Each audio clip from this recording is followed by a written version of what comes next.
right, well, welcome back, and we'll go ahead and start talking some more about kinetics in this video. And in particular, we'll look at how temperature affects rate. I'll introduce you to one of my favorite equations, the Arrhenius Equation. And then we'll also talk a little bit about catalysis, I believe, catalysts. So let me turn down the jazz here and we can get started. So rate and temperature.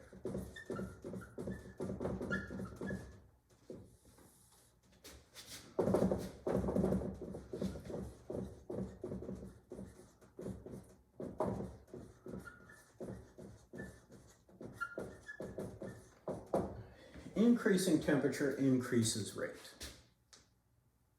It probably doesn't need to necessarily be said, but if you heat up a reaction, it will occur faster. Now, why is that? Well, let's take a look at what's going on when we heat something up. So let's go ahead and make some sort of curve here, and then we're going to do here kinetic energy and number of molecules. So if we have, let's say, a collection of molecules at a particular temperature, what we'll see is that we'll have a certain distribution, and we'll have some average kinetic energy for the molecules, okay? And that will be related to the temperature. Temperature is a measure of average kinetic energy of particles in a gas, for example. Now, let's say that right here is EA. Okay, this right here is our amount of energy that is needed to get the reaction to occur. Well, in this case, we have, let's just say this is, 273 Kelvin. So we'll say 273 Kelvin.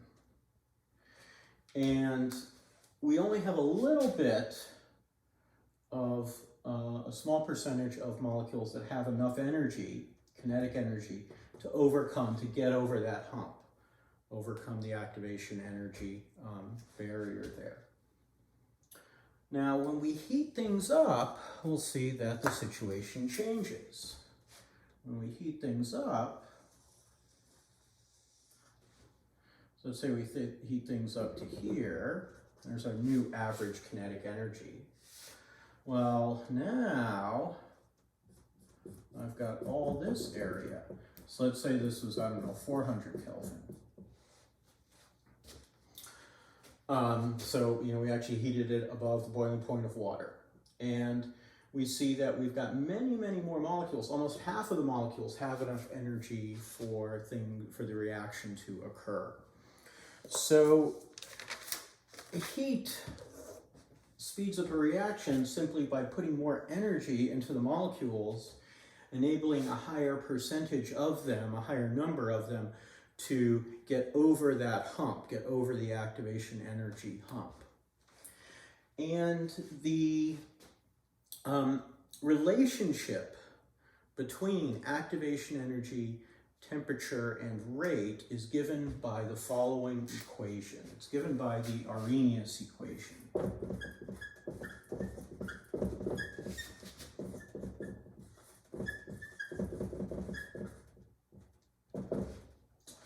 And it says that a rate constant, K, this is our rate constant, is going to equal some factor called A times e to the minus activation energy over RT. So it's E raised to that power. You could also write this in a different form, which is the natural log of K equals minus EA over R times 1 over T plus, I think it's plus, yes, plus ln of A. And so what's going on here? Well, A is, this guy is another constant.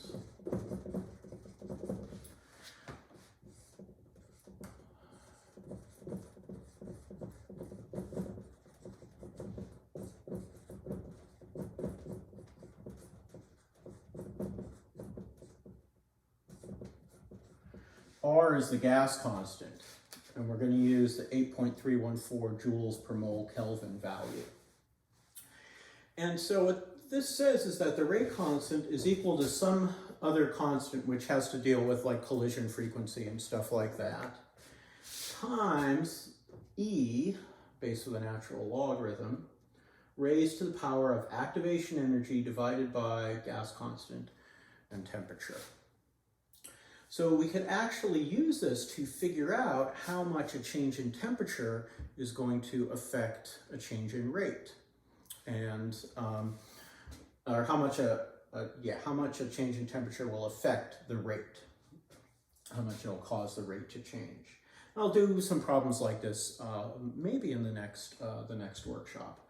But yeah, this is the Arrhenius equation, and this is one of my favorite equations. I don't know, I always like things with e to the something or other power, e to the minus something or other power. And you've got different things in your exponent there. And you'll find equations of this form over and over again in science.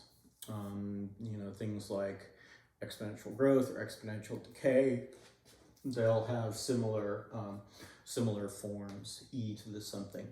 And yeah, we'll talk about exponential decay in chapter 19 when we talk about nuclear chemistry. But I wanted to introduce this to you, and I'll show you how to use it in I think in the next workshop. All right, so that's temperature and rate. But let's say that we want to speed up a reaction without raising the temperature. Let's say if I raised the temperature to 400 Kelvin, I'd melt things. I mean, I'd boil off the water. I'm trying to do it in aqueous solution. Maybe it's a reaction going on in our bodies, and we don't really want to warm up our bodies that much to get a reaction to occur. Our proteins would denature and stuff like that. So instead, another way to speed up reactions is by use of a catalyst.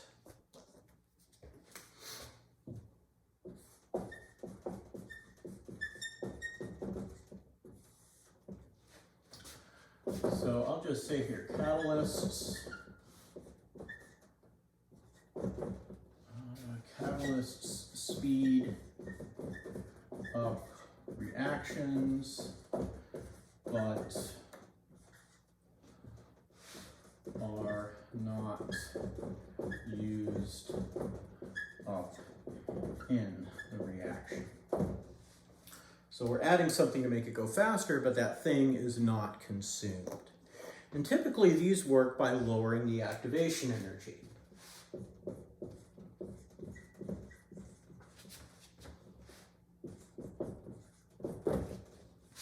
So, you know, I've got my reaction progress diagram here, and here's my uncatalyzed reaction, and I've got a certain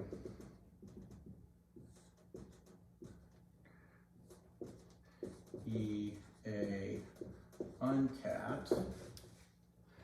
And then if I add a catalyst, Maybe the catalyst helps the molecules come together to do their reaction. Maybe it actually changes the mechanism. That can happen. Maybe the mechanism changes, but and the rate determining step changes. But now I've got this smaller, so this here is my catalyzed in red, and I've got now my EA cat, which is smaller than the uncatalyzed activation energy. So if I compared my K for uncat, let's actually do K for catalyzed here.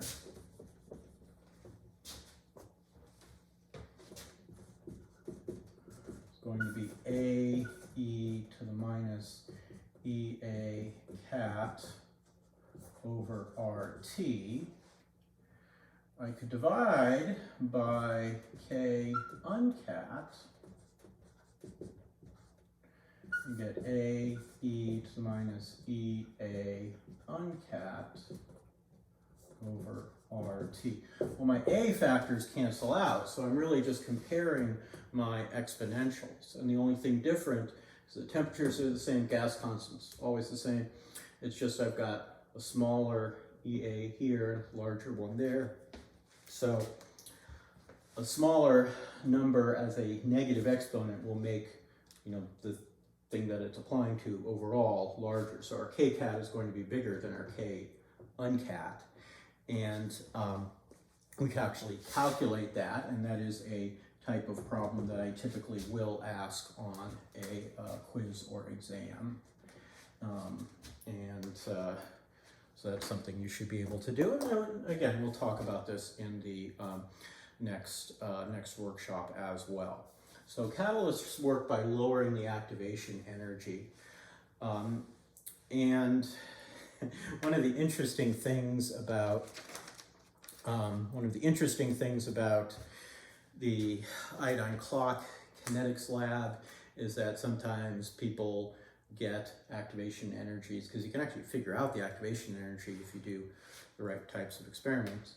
And sometimes students would get activation energies for the catalyzed reaction that were greater than the activation energy for the uncatalyzed reaction, which shouldn't happen because it's going faster. So there are some reasons for that, but that's like an extra credit question type thing. I also just want to mention a couple of other things, which are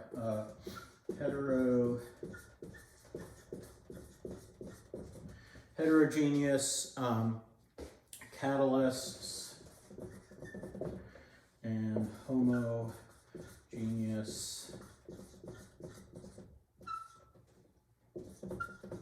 catalysts.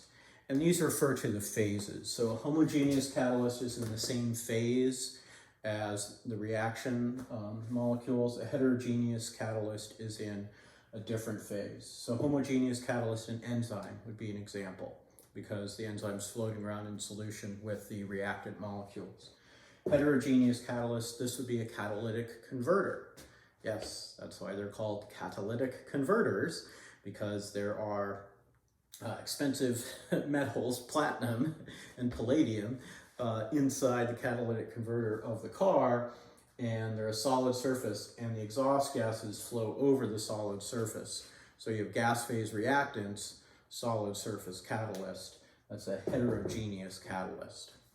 And the exact ways that the activation energy gets lowered kind of depends on what type of catalyst it is. The type of catalyst also affects if we maybe proceed by a different mechanism. So instead of just being one hump, maybe it's going to be two humps, but they're smaller humps. So a different mechanism, but lower activation energy. Usually we make the assumption that if we're going to try to calculate a rate increase due to a catalyst using the Arrhenius equation, our assumption is that the mechanism hasn't changed. And I can talk more about that in the workshop as well. But there you go. We've talked about temperature and rate, introduced you to the lovely Arrhenius Equation, and then talked a little bit about catalysis. So hopefully in the next workshop we'll get to do that, and then in a future workshop we can actually go over some actual data from an example iodine clock kinetics lab, and we'll really get to play around with kinetics. It's one of my